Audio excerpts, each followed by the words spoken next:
ndeko wana ayebaki na kokufa mpona problème ya lupango. Ok, makambo ya lupango. Yer mama akufi yakangi buku ya lupango.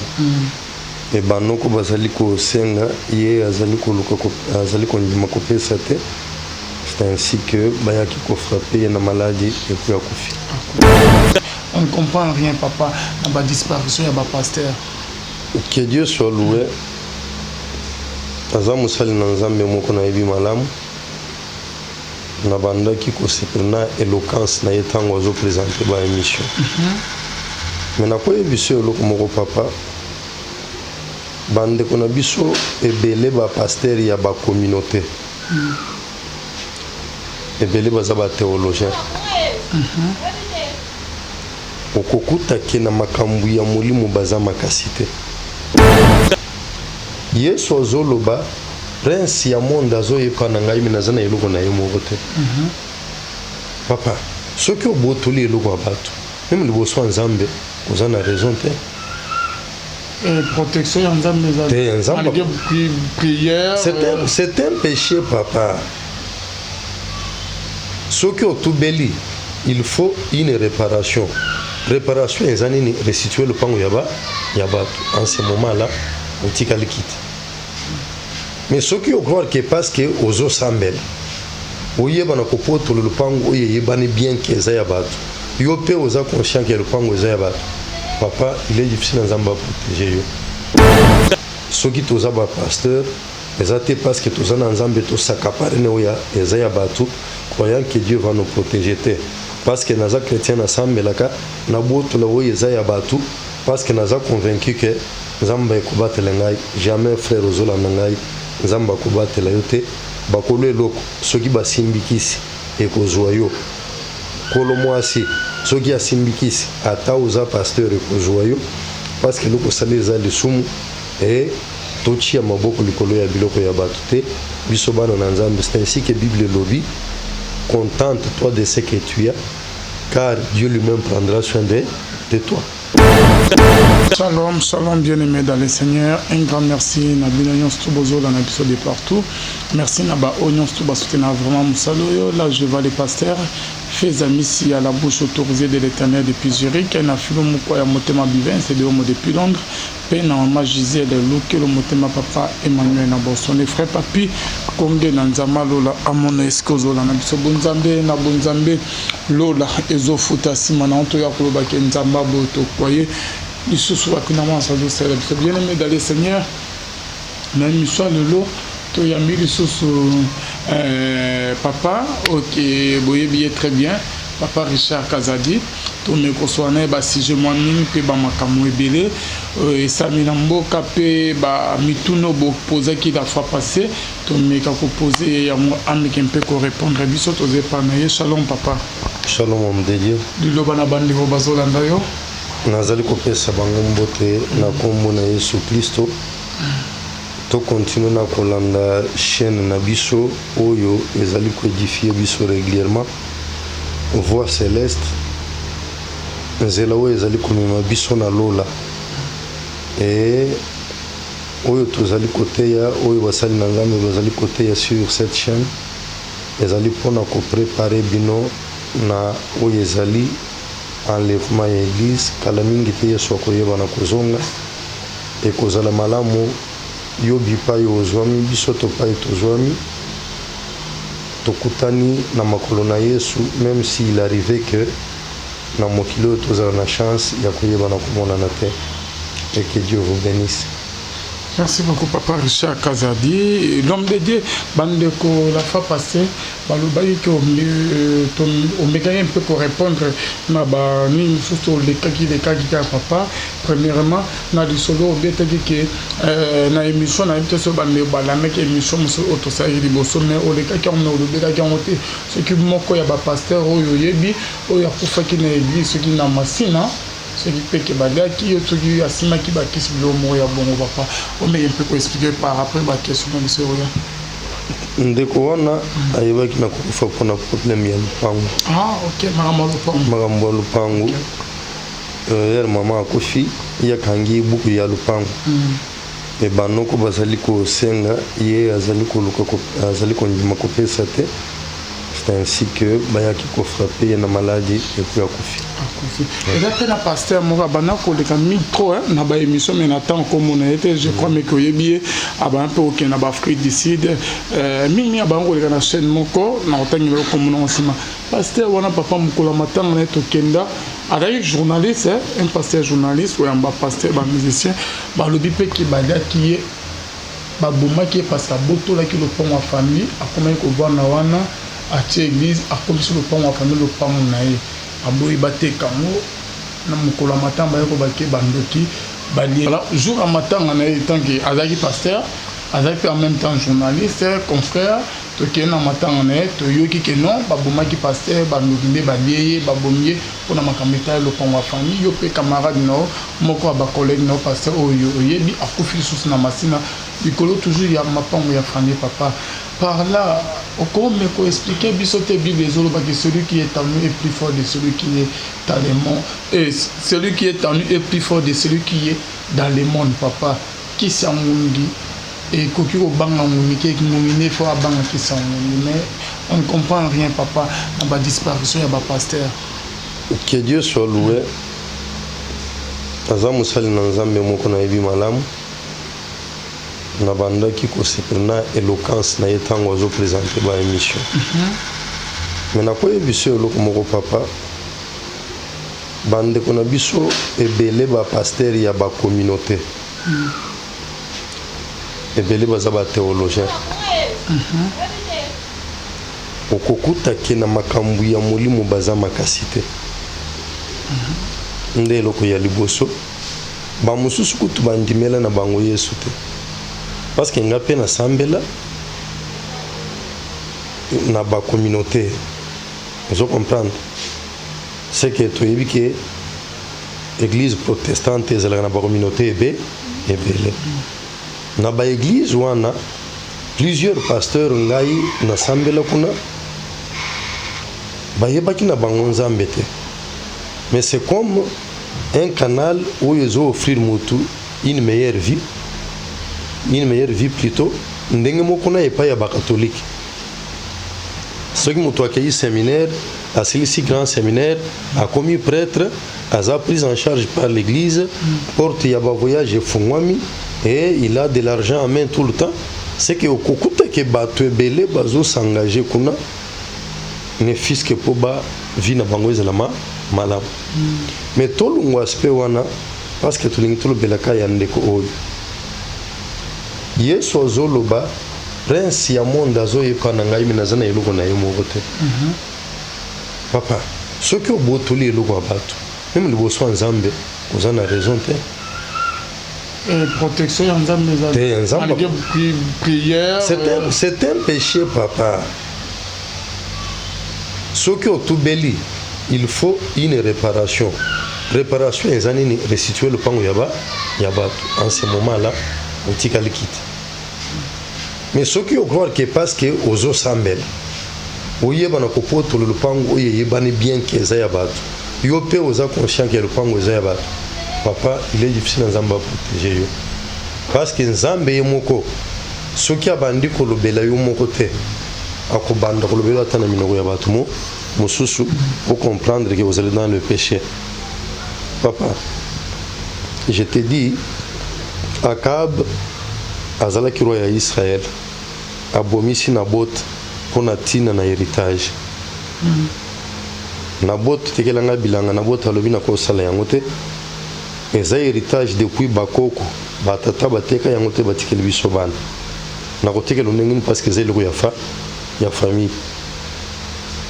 Akab abomisi Nabot a récupéré bilanga nzambe atelemisi prophète Eli kende pai na ye yebise ye lolenge ye na mwasi na ye babomi Nabot makilene sopani me bango kati na ndako ya Akab na Jezabel kutu kor ya Nabot bato bamoni yango me bango bakolia bango na bambo bakomela makila na bango. Et c'est ce qui est arrivé la descendance nyonso ya Akab bato bakufa na lolenge ya mabe bazokufa moto akokunda bango aza te bambwa nde bazolia nzoto na bango e bazolimbola makila na bango. C'est que c'est pour te dire que soki toza bapasteur eza te parce que toza na nzambe tosakapare ne oyo eza ya bato croyant que Dieu va nous protéger te parce que naza chrétien nasambelaka nabotola oyo eza ya bato parce que naza convaincu que nzambe ekobatela ngai jamais frère ozolanda ngai nzambe akobatela yo te bakolo eloko soki basimbikisi ekozwa yo kolo mwasi soki asimbikisi ata oza pasteur ekozwa yo parce que eloko osali eza lisumu e totia maboko likolo ya biloko ya bato te biso bana na nzambe. C'est ainsi que Bible lobi contente-toi de ce que tu as car Dieu lui-même prendra soin de toi. Mwana na nzambe sepela na oyo muke oza nango parce que ndeko wana deja na musala ya bandai kosala ya nzambe oti kolobaka azalaki na église ata ya muke mais azalaki journaliste na yebi il tournait beaucoup d'émissions akwai kozanga eloko kolia papa akwai kozanga mbongo ya kofutela ndako. Il devait se contenter de cela kozala même locataire soki eza lopango ya famille c'est que par na ye mpe ezalaki na kati jour balingaki bateka balingaki basala nini balingaki babengi ye bazwi par na ye bapesi ye na mbongo ya motoki na ye ya mosala soki elingaki ekoka asangisi na par euti na lopango na ya motoki na ye asombi place na ya kovanda. Voici pourquoi tozala étonné tere toyokaki ke ndeko wana kofi bandoki balie siko papa netike bandoki balie parle olingo olobake ata lelo ke oyoka nzambe ozotamona kobanga nzambe ozoprie nzambe azofere opuissama papa soki osali mabe eke bandeko wana balingi basevange olali neti kobimi na mwasi ya moninga na yo neti oboto oyo eloko no ya moninga no na mato ya bandeko no so eke balingi bakende kosala mabe na kisi na kindoki ekozwa malgré dimension vie de prière no. Papa nazozwa ka ya David azwi mwasi ya Uri abomisi Uri nzambe asepelaki na ye te nzambe akondanaki yango. Il s'est repenti liboso na nzambe mais conséquence du péché est égale. La conséquence du péché c'est quoi? Mwana oyo aboti na mwasi wana abandi kobela David alongo na kiti ya bokonzi alati saka aleli epai na nzambe ainsi de suite nzambe apermettre ke mwana akufa. Vous comprendre? Et à cause ya likambo wana inceste ekoti kati na ndako ya David entre mwana na ye Amnon na Tamar. À cause ya eloko wana liwa ekoti kati na ndako ya David Absalom plutôt nani Absalom abomisi ndeko na ye Amnon parce que ayebaki na kodéshonorer leki na bango mais mwana ya libumu ya mama na ye. Et esukeli wana te qu'est-ce qui s'est passé? Absalom azwi ba arme contre tata na ye abengani na bokonzi azwi bokonzi azwi ba makangu ya David papa na ye abimi na bango en public pour ne kodéshonorer pas papa na ye.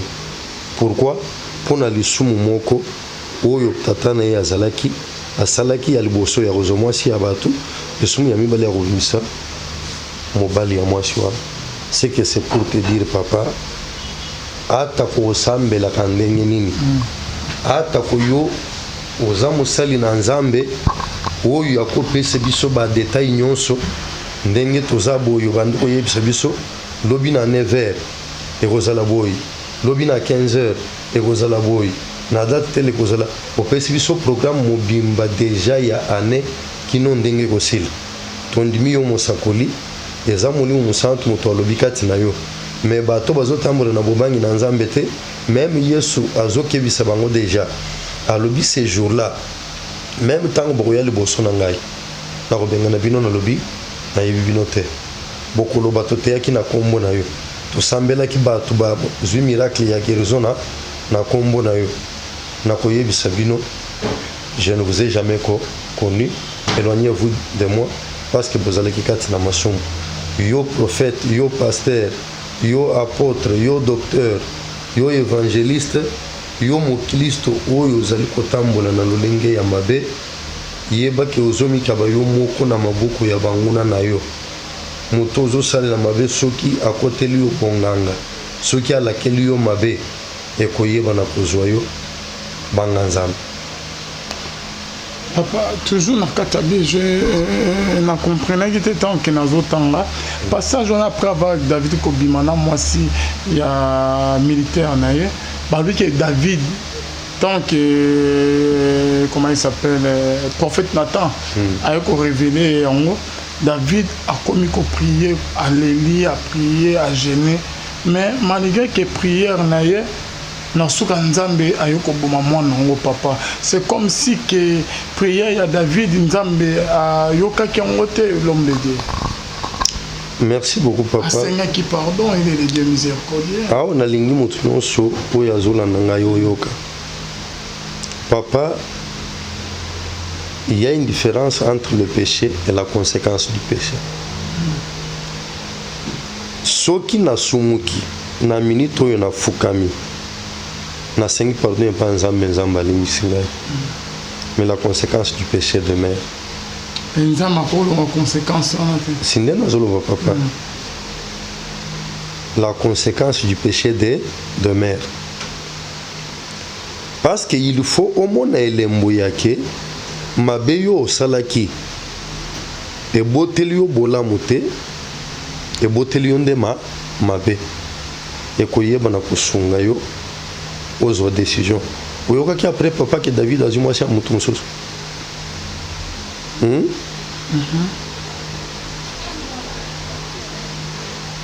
David a tiré aux hommes c'est un mouton. À la part à partir il y a makambo il y a monaki et comme lié mouton il y a bien gama qui l'homme selon le cœur de Dieu.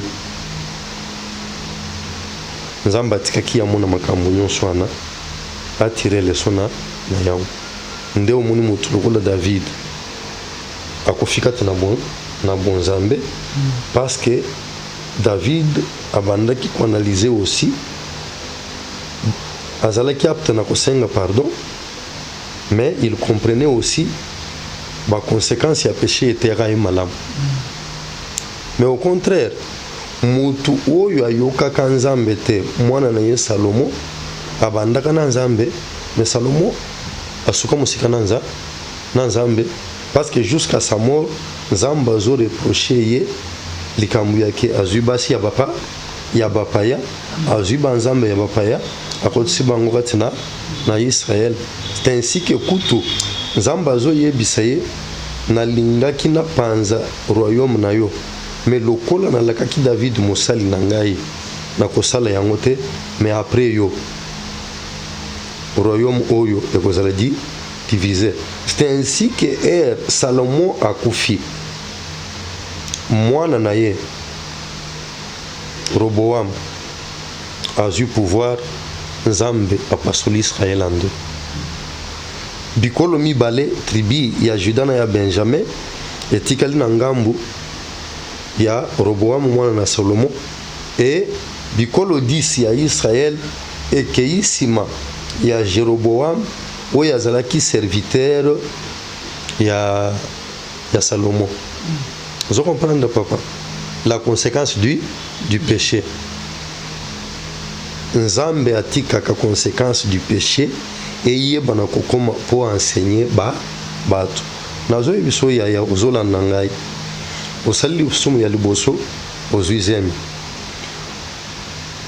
osali sumu ya mibale ya kolongola zemi mais zemi alungwe na ndenge ya mabe ebandi kopolisa nyonso ya kati bamemi yo na baminganga balobi te moyen kosala autrement eza te il faut kokata batrompe ou bien il faut kolongola matrice parce que ezopola déjà otikali na forme ya mwasi mais okobota te papa. Mais soki oza chrétienne ero okozala na mbeto ya hôpital oza na kati ya kolela badouleur ya bakisi omelaki libumu ezobaluka makili ezosopana okobanda kosenga pardon epai na nzambe nazoinforme yo nzambe akopardone yo mais okotikala sa matrice eza conséquence ya péché. Maintenant po ozwa matrice mosusu ekomi kosenga miracle ya nzambe. Là il faut maintenant okota na mabondeli olaleli awa encore na éviter ce miracle ekozala possible mpona yo. Peut-être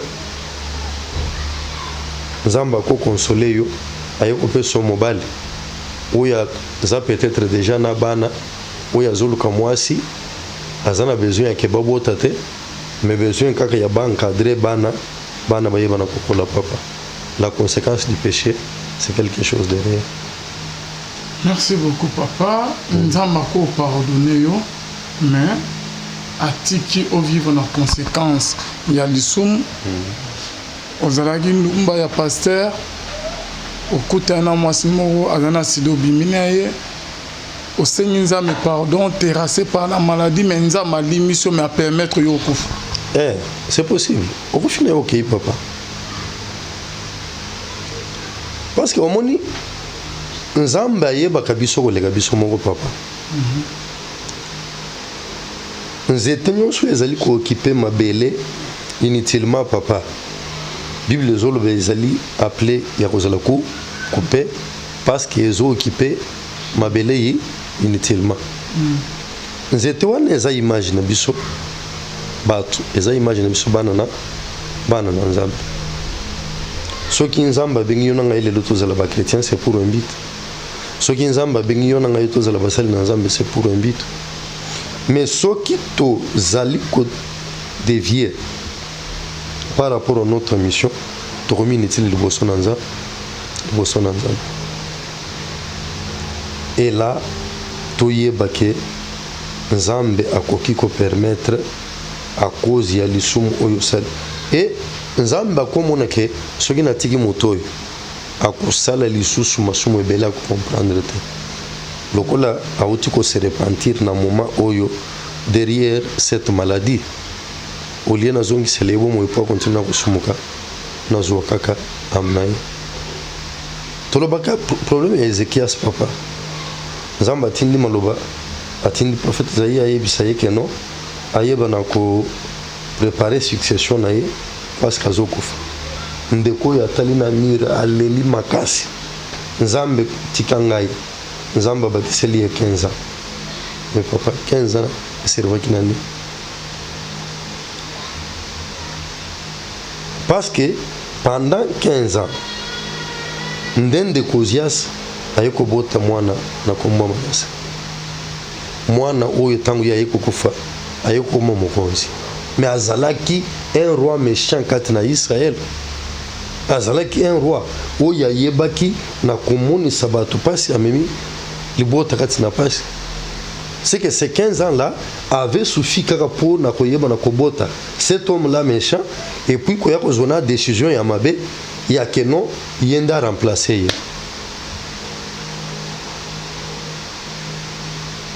Voici pourquoi makambo mususu nzamba ko décider kaka ke moto akenda ke ina.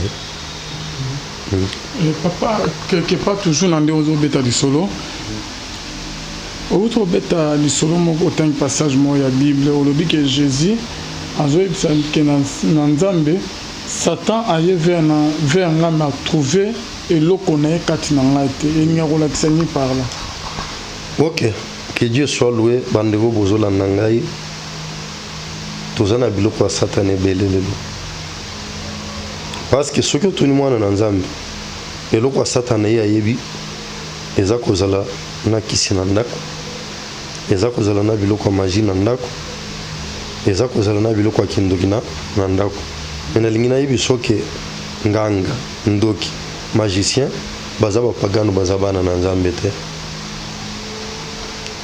Là yoyo kendaka église pour baoccultiste belé lelo baza bacatholique baprotestant bamosusu kutu bakotisi na église du réveil bozalaka na bino bana na nzambe te boza bapagano bobongola mitema mais awa yesu azoloba lokola mwana na nzambe mpe lokola nzambe le prince de ce monde vient vers moi mais naza na eloko na ye te le prince de ce monde nde diable non nde diable mais bana na nzambe baza na biloko ya satana lelo ebele epa na bango baza na lokuta bible elobi le père du mensonge c'est le diable mais mwana na nzambe oyo akosaka oza na eloko ya satana soki satana ye akuti yo na lokuta moyen olonga ye eza te kindumba eza ya satana milangwa eza ya satana mutema mabe eza ya satana traîtrisme eza ya satana excès de table eza ya satana et quand sais-je bible ezali koloba bato bazali kosala makambo nyonso bakotikalaka komona bokonzi ya nzambe te ozo comprendre papa c'est que bana na nzambe voici pourquoi nzambe azosenga biso une chose c'est la sanctification oza mwana na nzambe mais kati na ndako na yo oza na bapréservatif mwasi no ayebi yango te ntango satana akoya bandoki bakoya butu bamoni préservatif na ndako okolonga bango na eloko nini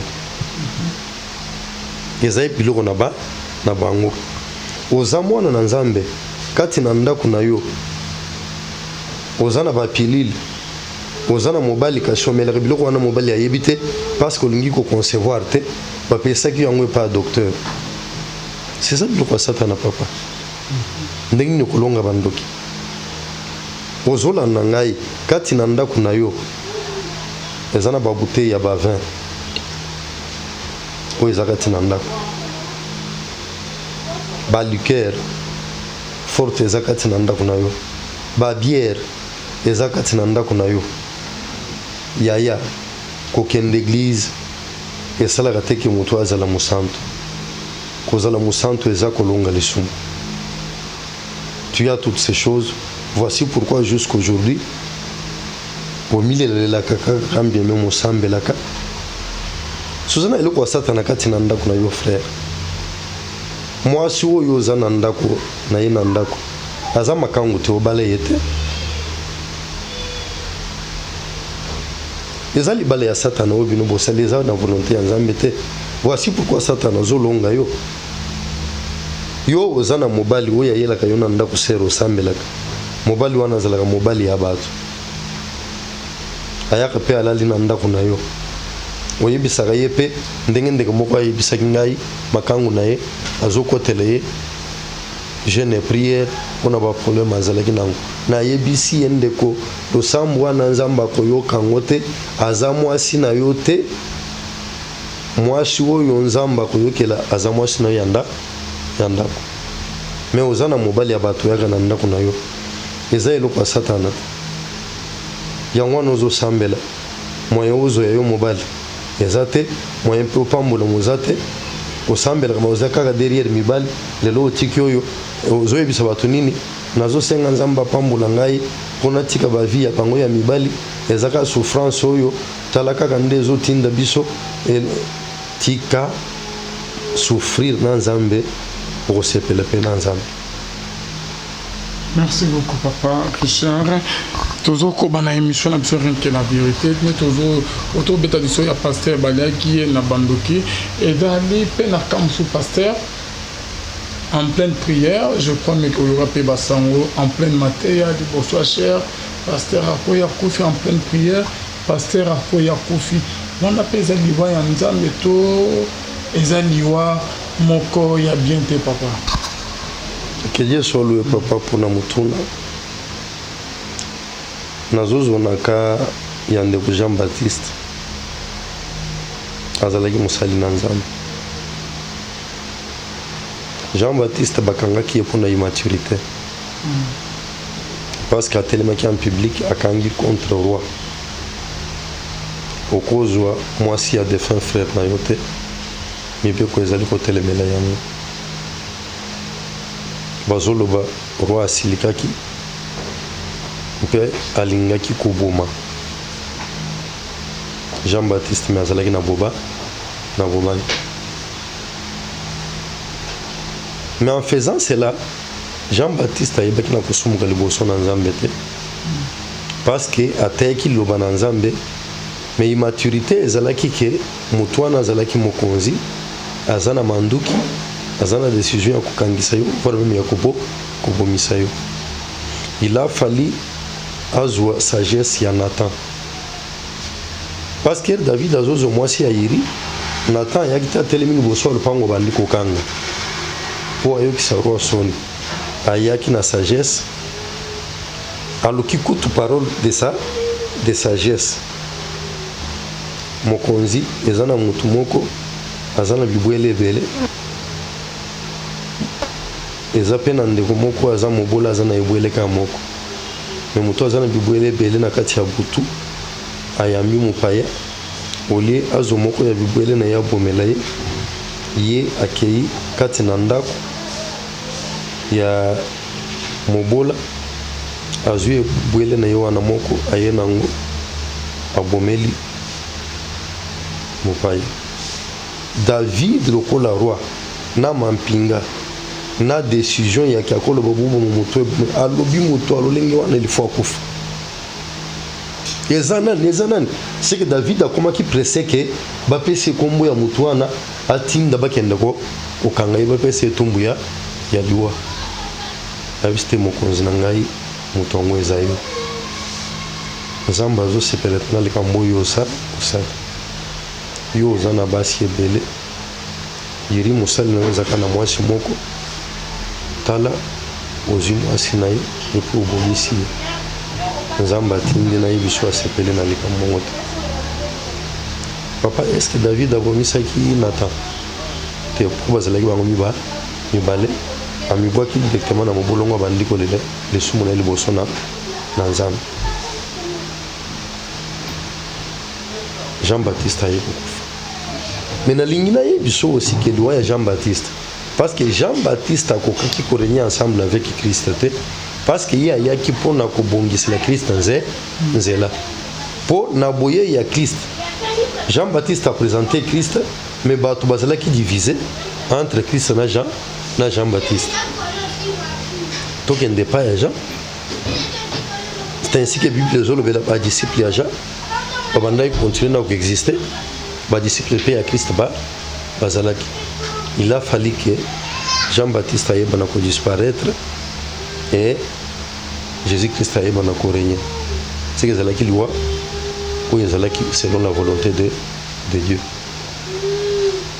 Mais tozonga na ka ya pasteur parce qu'akoyi du haut de la chair. Akoyi du haut de la chair. Qu'est-ce qui s'est passé? Et cause le problème de la crise cardiaque. Parce que bandego bazolanda biso surtout basali na Nzambe dans les quarantaines d'années il est conseillé total la attention na biso régulièrement même ceux qui ont un problème il y a hypertension même ceux qui ont un problème il y a hypotension à cause de la problème il y a tension non contrôlée et pourquoi essayer du haut de la chair à kofi et cause de la paix et zalaki problème cardiovasculaire et ça qui est oyo ayeba na koko ayeba na kokufa en pleine prière en plein oui nécessairement eza nango et cause de l'attaque ya Satan te mais ce qui est prouvé que ezalaki na origine satanique il y a des choses soit musali na Nzambe wana longwaki na présence ya Nzambe akomi kotambola na ligne ya mabende ba profitaki babeti motolotolo ya Satana ndenga koye ou bien carrément azalaki ne musali na Nzambe ya lukuta Nzambe abenga yete amibianga ye moko parce que l'autre ozana batu oyo okola zana mbongo amisali pasteur afongoli église ainsi de suite c'est bon merci papa tokomi vraiment na suka ya émission na biso papa message nini obomelaki libota ya nzambe lelo soit oyo kopesa na bana nzambe lelo message namemeli bana na nzambe tozali kati na mokanda ya apocalypse chapitre 17 kobanda verset 1er kosukela na verset 6 bazali kolobela oyo ezali condamnation ya grande Babylone. La grande Babylone bandeko bozali kolanda ngai, c'est une ville oyo ebaki na koexiste na empire ya liboso, empire babylonienne de Nabucodonosor. Ayebaki na kotonga ville moko ya munene apesi yango kombo Babylone la Grande.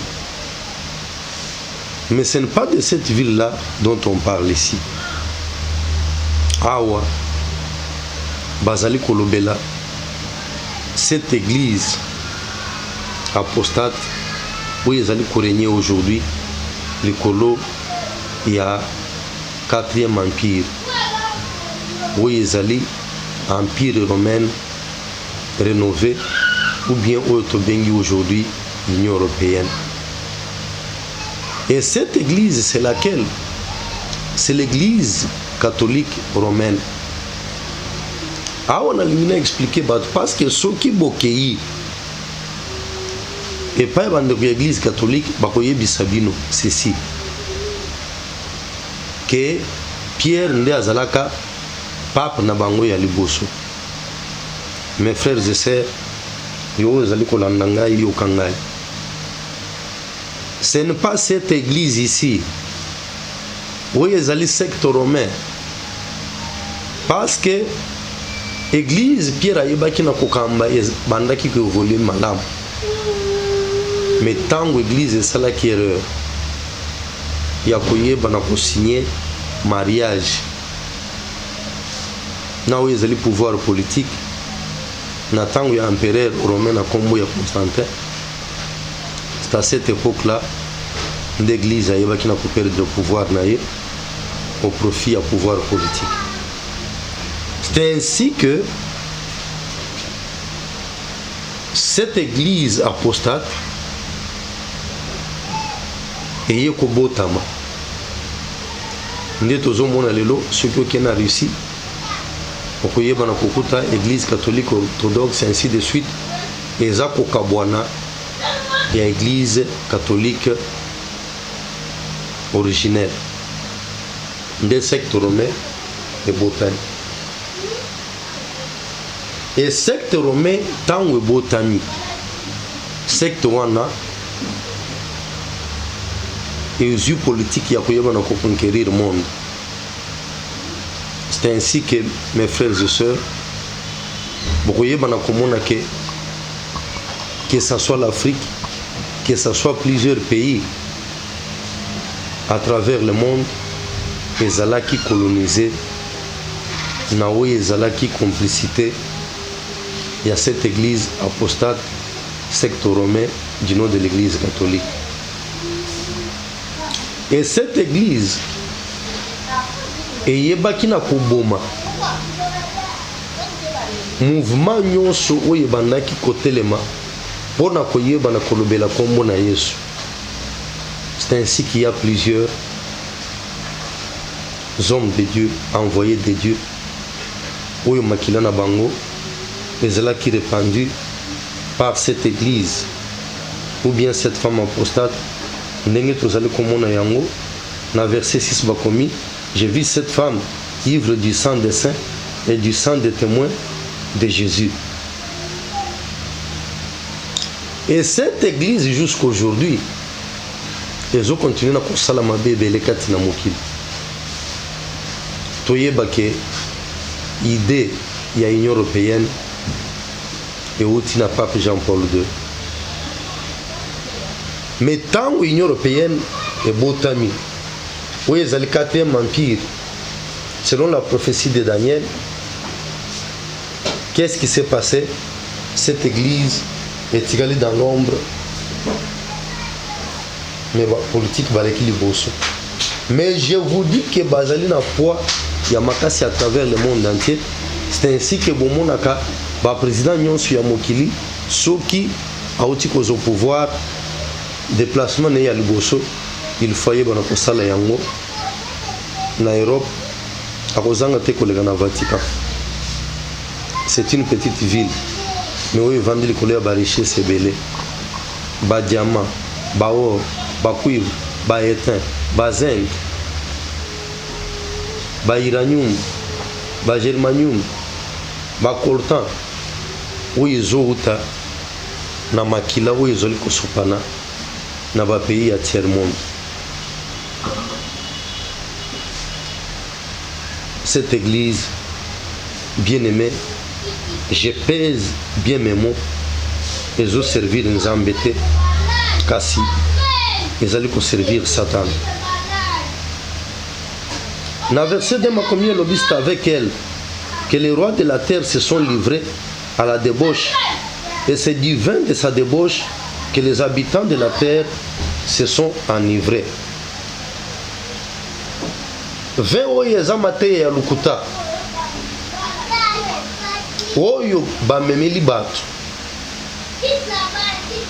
Marie basantu ceci cela biloko wana ekonzi bato ebele kati na mokili lelo, mes frères et sœurs. C'est ainsi que ezali la plus grande église du monde oyo lelo les alliés comptés adeptes par des milliards à travers le monde. Maté ya lukuta, oyo bayebisi batuke, oko sumuka toute la semaine, mais samedi okei, ko confesser ma sumu na yo. Mais ndoko soki okofi. Dans verset 2, ma première jour, c'est avec elle que les rois de la terre se sont livrés à la débauche. Et c'est du vin de sa débauche que les habitants de la terre se sont enivrés. Vin oyo bazolo bawa oyo elangisi bato ezali mateya ya lokote ya église oyo komema bato nsima ya Marie, nsima ya basantu, ezali mateya ya lokuta oyo etangisi bato basumukaka toute la semaine et non le dimanche. Mais soki okofi lundi, mercredi to vendredi ndeko na masumu ozwi ntango ya kotubela yango samedi te okende wapi okoyeba na okendeli fele. mateya ya mwasi oyo église catholique ezali kosala kelelo bato bazali kosambela dans cette église bamene vi lokola bapagano mpo masanga ezali permis, kindumba ezali permis, kosangisa bokoko na makambo ya nzambe ezali permis. Et bato bazo se retrouver à l'aise. Voici pourquoi même les occultistes, les magiciens, et beloko kotakende église oyo bango bavanda na kati. Il y a d'autres beaucoup de choses oyo nakoki koloba likolo ya église oyo nalobeli likambo ya pédophilie. Bandeko boyoki botaki koyoka nungu que Pape François, le pape actuel, a un problème na justice, problème ya pédophilie. Mais bandi na yete batanga na problème wana aussi ba pape mususu ba évêque ebele kati na mokili. D'ailleurs église ya moko suspenda ba mususu, mais pratique wana ya pédophilie ezali kosilate parce que ezali répandu. Maté ya lukuta ya église wana ezo permettre que bato ba parler au monde quand bien même les oboyango bato ba fuka maliboso ya bikeko quand bien même nzamba zoloba oko sala te représentation oyo ezali na likolo na seto na mai pe koyeba na se positionner liboso na yango. Il est temps bien aimé parce que bientôt cette église apostate et koyeba na kozwa récompense na yango oyo ezali kanda ya nzambe. Mais baoyo nyonso bazali kati na église oyo C'est ça le moment il y a bien qu'on comprendre que Bélé vous a pagano. Parce que il semble que au semble là, autant comme on a Yesu. Mais au sala kakindumba, ezaya Yesu. Masangyo mela ezaya Yesu. Ko parler au mort ezaya Yesu. Muyibi ba détourner ma yo sala kanyon swana. Est-ce que ezaya Yesu? T'es bien aimé ezaya Yesu.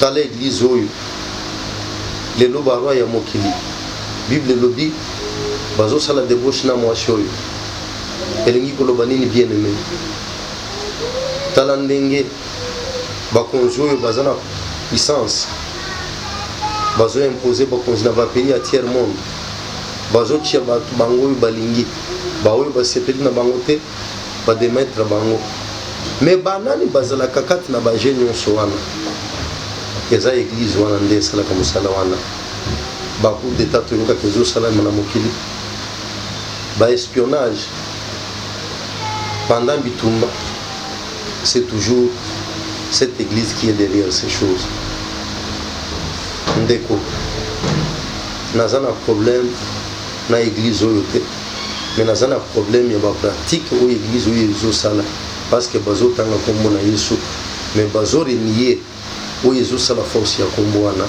où ils ont la sanctification. Ma combien le mon peuple sortait au milieu de Bima ndeko. Le cas place oyo okoyo kalilo pananzambe ya so. Je pense qu'il ndeko moko amituni pasteur Richard Tebeli na particularité moko il y a terre plus makambu ya délivrance tendeko. Bien sûr, il y a une particularité. Mais il y a des gens qui ont été en train pour que Jésus Christ est commis pelle. Ce qui écoute dans l'église, bazo kamba yo na batu mabe oyo bango moko babungi déjà un conducteur aveugle akomoni le par place akoye bokoye na ye Bima, bien aimé, tanga passage oyo pe bongo la moteur. Na boyi teke kati na église catholique bana na nzambe bazate bozali mais bozali tenté ya kolanda marche ya bato nyonso wana mateya bozali kozwa ezali ya mabe parce que ezomema bino nsima ya basantu nsima ya Marie et puis ezomema bino na oyo ezali koyeba na koparle na bakufi kokumba limangosi ya bikeko Bima bien aimé na kati ya kokumba mela bikeko Bima na kati ya koparle au mort Bima na kati ya minango kindumba oyo ezali vie normale kati na église oyo en commençant par bakambi na yango bien aimé Yesu Kristo kana mingi te azali kozonga bongola motema sambela nzambe ya solo komona bokonzi na likolo topesi bino merci mpona bino baoyo nyonso bozali na lisungi ya conseil na biso ya mabondeli na biso bozali besoin na lisungi ya oyo ezali délivrance bobiyeba na kobenga biso na numéro oyo 099 26 252 na suka nazozongela soki ozali libanda ya mboka otie code ya mboka na biso ezali 00243 et puis oye kokotisa numéro 9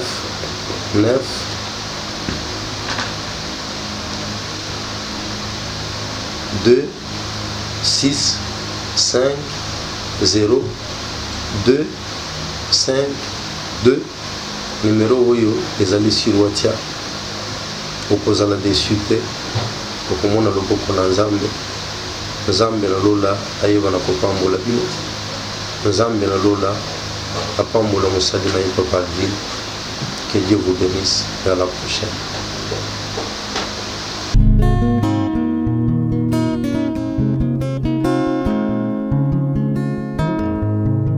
Le temps passe, et ne s'arrête jamais. Alors réveille-toi mon ami.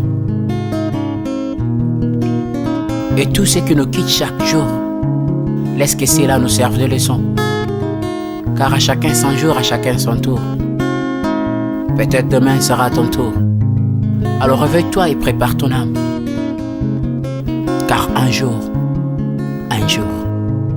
oh, oh, oh, hey, oh, oh, oh, oh. Hey. Le temps passe, le jour s'envole, s'en va si vite sans laisser de traces. Hey. Comment faire pour l'arrêter, car il nous amène vers le jour de départ. Yeah. Tout s'effort avant nous n'ont pu l'arrêter. Il s'en va sans arrêt, sans pitié, ni nous laisse le temps de faire nos bagages, que de tout mener. Le temps passe, le jour s'envole, s'en va si vite sans laisser de traces. Comment faire pour l'arrêter, car il nous amène vers le jour de départ. Tous ces forts avant nous n'ont pu l'arrêter. Il s'en va sans arrêt, sans pitié, ni nous laisse le temps de faire nos bagages et de tout amener. Il s'en va seul sans nous. Faut mieux perdre tout plutôt que de perdre son âme, à quoi bon tout gagner, ben sera que vanité. À quoi bon tout gagner, perdre son âme si l'on est censé de tout laisser. Mon inga, verser le sang de l'autre, demain sera le tour, tu seras seul comme dans un miroir. À quoi bon tout gagner, perdre son âme si l'on est censé de tout laisser. Mon inga, verser le sang de l'autre, demain sera le tour, tu seras seul comme dans un miroir. Où tu rendras compte devant le Seigneur toute ta vie sur terre. Après avoir tout gagné, l'on s'en va seul, sans rien amener. Faut mieux perdre tout plutôt que de perdre son âme. À quoi bon tout gagner, demain sera que vanité. Faut mieux perdre tout plutôt que de perdre son âme. Perdre son âme. À quoi bon tout gagner, demain sera que vanité.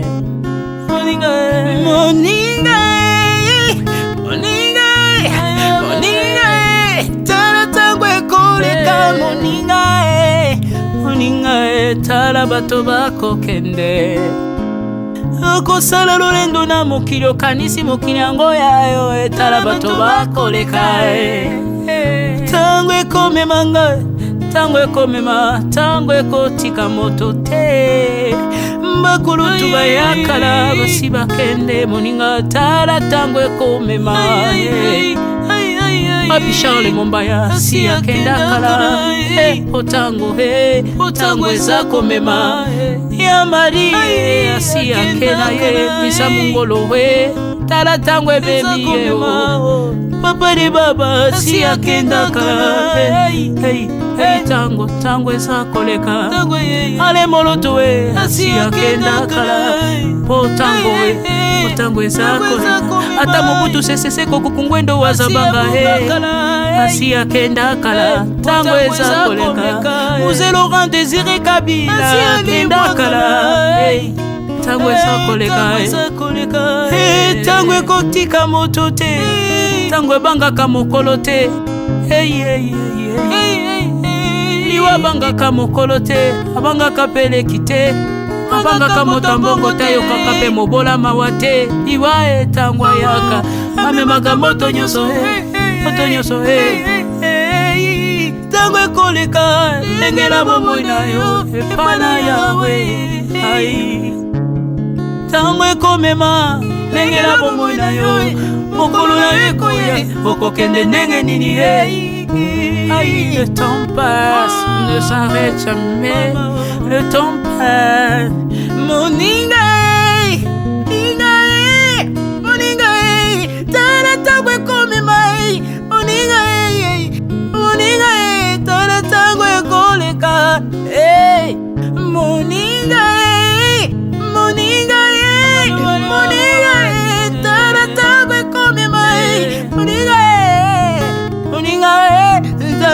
komema tango ekotika moto te lengela bomoi na yo tala bato bakokende osala ndenge nini ye okotikala ebende te okotikala ebende.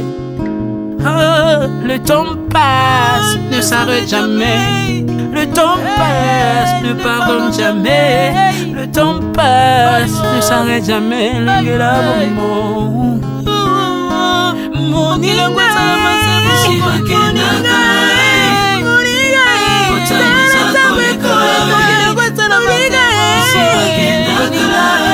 Tala tangwe kolika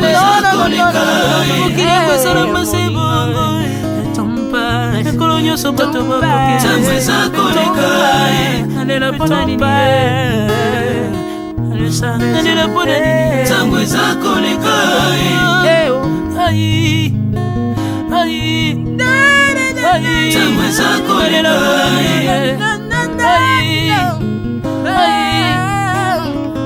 tangwe zakoleka Le temps passe Oh Alvin et Béa Tala tango ekoleka